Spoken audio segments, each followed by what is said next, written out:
Kayaknya tapi nggak banyak, nggak sebanyak kangkung. Kalau kangkung langsung efek, langsung kelihatan.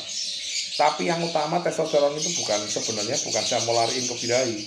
Birahi kalau sudah pakai pakan kencang ngapain harus pakai kol sama kubis?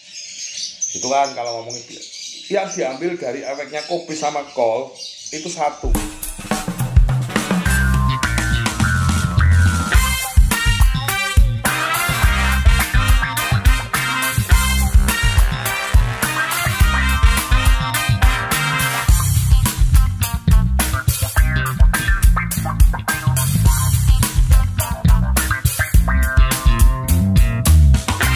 Selamat pagi sahabat excellent, ketemu lagi dengan saya Aris Excellent Bird. Hari ini saya pengen memperjelas supaya tidak disangka hoax dan supaya ini benar-benar bermanfaat buat teman-teman. Jadi ceritanya gini, tadi saya lihat postingan lagi di tempatnya Om Faiduki tentang pemakaian kol sama brokoli. Ini saya hanya mempertegas dan memberikan satu wawasan bahwa kol sama brokoli ini fungsinya ilmiah dan alami, bukan hoax. Dan ini sangat bermanfaat sekali. Semoga teman-teman lebih jelas lagi dengan adanya vlog yang terakhir ini. Coba tolong jangan disimak dan selalu bantu saya dengan like, share, comment, and subscribe. Disimak ya, jangan dilewatkan, detail disimak lebih detail lagi supaya ini jelas dan fix gitu ya. Makasih, coba disimak.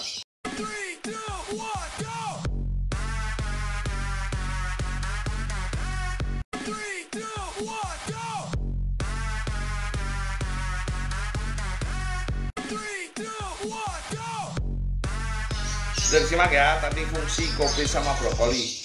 Jadi saya ingin menjelaskan, semoga hari ini Pak Lurah Muntung yang di vlog Pak Eduki melihat bahwa kopi sama brokoli ini fungsinya sama, menaikkan hormon testosteron dan menurunkan hormon estrogen. Hormon testosteron itu hormon jantan, hormon estrogen hormon betina. Jadi yang dibutuhkan untuk supaya burung ini gacor dan dominan atau menjadi raja koloni, yaitu yang dibutuhkan adalah hormon testosteron, bukan hormon estrogen atau hormon betina. Karena hormon testosteron ini meningkatkan kegacoran burung. Kita simak lagi penelitian mana yang menyebutkan bahwa dasar penelitian ini benar-benar ada. Yuk kita simak ya, penelitian dari mana dan bukan hanya hoax. Simak nih, penelitiannya benar-benar dari Jerman. Kita simak ya.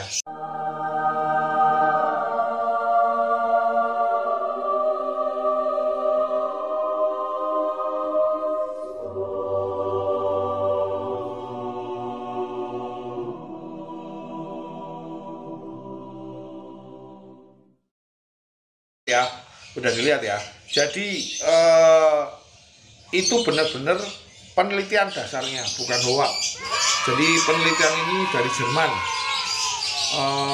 universitas dari Jerman. Jadi ada dasar ilmiahnya. Bagi yang teriak-teriak mungkin nggak masuk akal, ada lagi yang ngomong kopi sama brokoli nggak masuk akal, ini konyol. Padahal saya membagikan karena saya dulu 3 tahun yang lalu cari data ini sampai saking stresnya bikin konslet. Tapi ternyata ini ada fungsinya dan saya sudah mencoba sendiri. Kiki Joki Gelisah juga sudah mencoba. Dan kalau pengen tahu, simak komentar-komentar di blog kopi sama brokoli di bawah. Itu ratusan komentar, itu ngomong semua faedahnya. Jadi jangan katanya saya. Kalau saya buat 1-2 komentar mengunggulkan vlog ini itu masih masuk akal, tapi kalau ratusan komentar dan berkata ada efeknya, apakah itu hoax atau enggak gitu ya. Dan kalau pengen lebih tegas lagi, dicoba sendiri. Kita simak lagi penelitiannya dasarnya apa, yuk.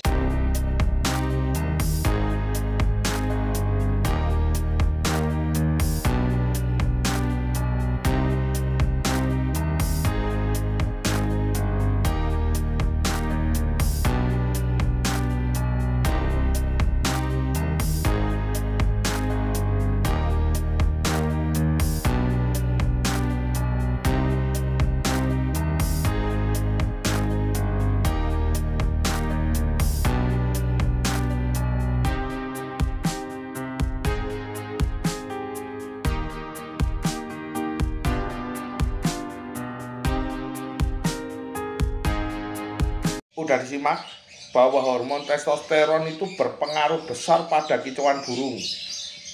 Banyaknya hormon testosteron dalam tubuh itu pengaruhnya besar sekali pada gacornya burung. Itu pernyataan dari peneliti dari Jerman sana yang pakarnya burung, bukan cuman hoak.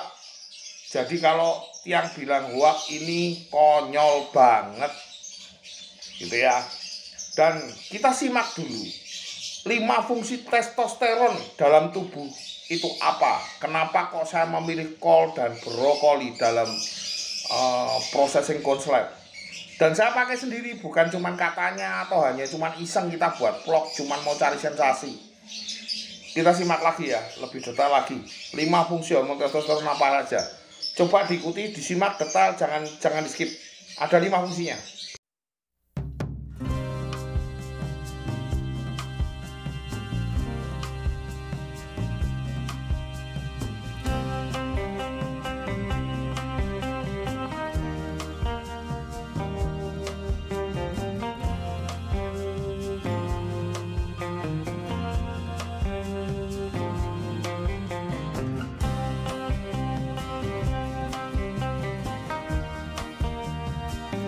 Dan fungsi ketiga, tadi 2 fungsi ya, untuk seks istilahnya birahi. Tapi kalau saya teliti, saya coba birahinya nggak begitu over.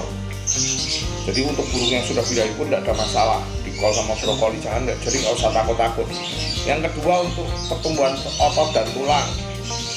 Ya, yang ketiga, fungsi 3 inilah yang paling kuat dan paling berfungsi untuk burung. Dia mempengaruhi suara, bahkan di situ disebutkan dia melompat ke crack yang lebih tinggi atau melompat ke pitch yang lebih tinggi atau lebih rendah. Itu artinya nada. Pitch itu bicara pitch control, itu nada.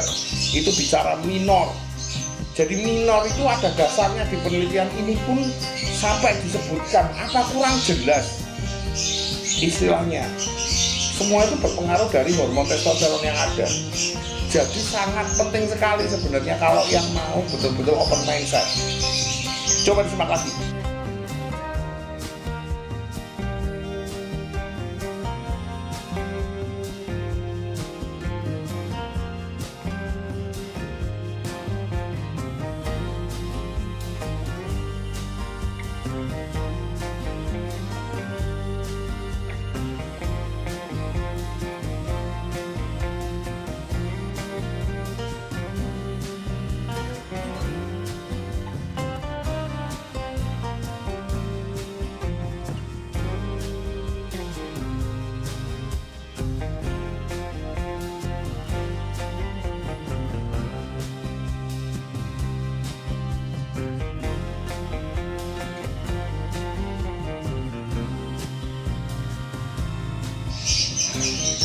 Jadi nggak usah pada pusing ya.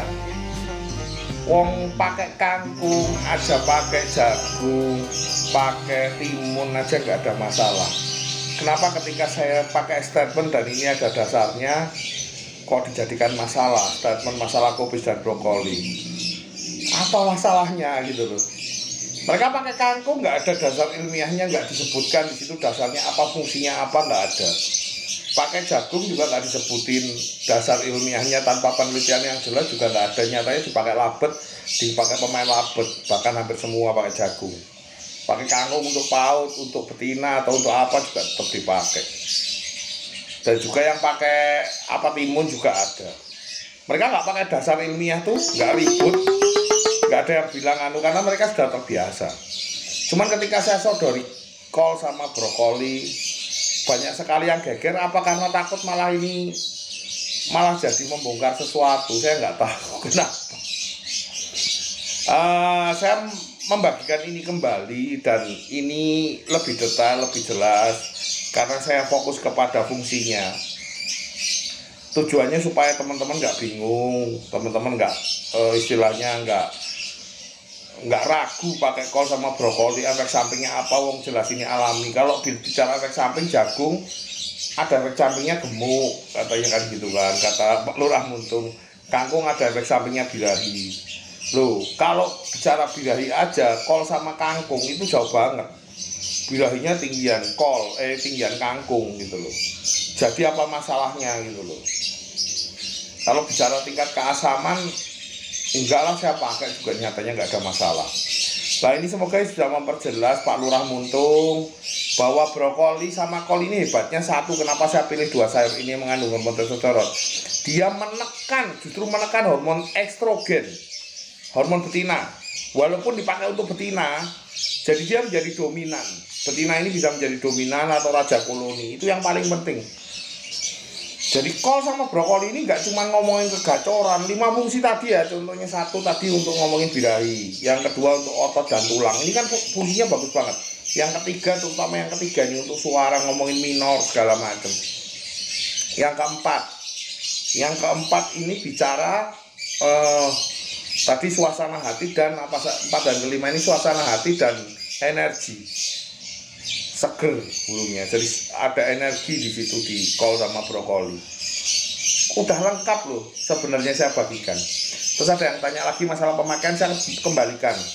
Apapun yang bentuknya asupan terus terlalu berlebihan memang nggak ada yang bagus. Kalau saya sarankan untuk PAUD gak ada masalah, mau dipakai tiap hari, pakainya kol aja kalau brokoli mahal. Kalau untuk betina sama jantan, mau betina factor atau jantan factor atau mau dibuat komplit, pakainya seminggu 2 kali cukup. Gitulah. Lah karena ini ada efek birahinya sedikit, saya sarankan untuk yang pakai untuk sedikit ada birahinya dan berlebihan, misalnya lagi kondisi over birahi, pakainya nggak usah over-overan, pakai sekali aja. Dia ada efek birahinya tapi nggak banyak, nggak sebanyak kangkung. Kalau kangkung langsung efek, langsung kelihatan. Tapi yang utama testosteron itu sebenarnya bukan saya mau lariin ke birahi. Birahi kalau sudah pakai pakan kencang, ngapain harus pakai kol sama kobis? Itu kan kalau ngomongin yang diambil dari efeknya kobis sama kol itu satu, mental atau raja koloni, yang kedua sama kegacoran. Jadi kandungan hormon testosteron yang ada di dalam darah mempengaruhi kegacoran burung atau fluktuasi hormon testosteron yang ada di dalam darah, karena turunnya hormon testosteron yang ada di dalam darah itu mempengaruhi kegacoran burung. Jadi semakin banyak kandungan hormon testosteron di dalam darah, dia akan lebih gacor. Itu yang dikatakan penelitinya, bukan cuma saya yang ngatain. Itu ya teman-teman ya, semoga ini bermanfaat. Jadi teman-teman jangan sampai salah paham. Gara-gara vlog ini saya sangkain buat sensasi. Saya punya dasar penelitian dan kebetulan saya sudah mencoba. Nggak cuma 1-2 jadi komplit, 10 lebih. Kalau boleh jujur saya hampir 30. Cuman kadang-kadang orang nggak percaya karena buktinya nggak semua ada di sini. Nah gitu ya, semoga ini bermanfaat. Segitu dulu, pokoknya tetap stay tune dengan saya. Saya mohon bantuannya supaya saya bisa lebih membagikan pengetahuan-pengetahuan yang saya alami. Subscribe, like, and comment. Syukur teman-teman bisa share pengetahuan ini, bisa berguna, bermanfaat buat teman-teman di luar sana yang pada kebingungan gitu ya. Salam minor, masuk akal.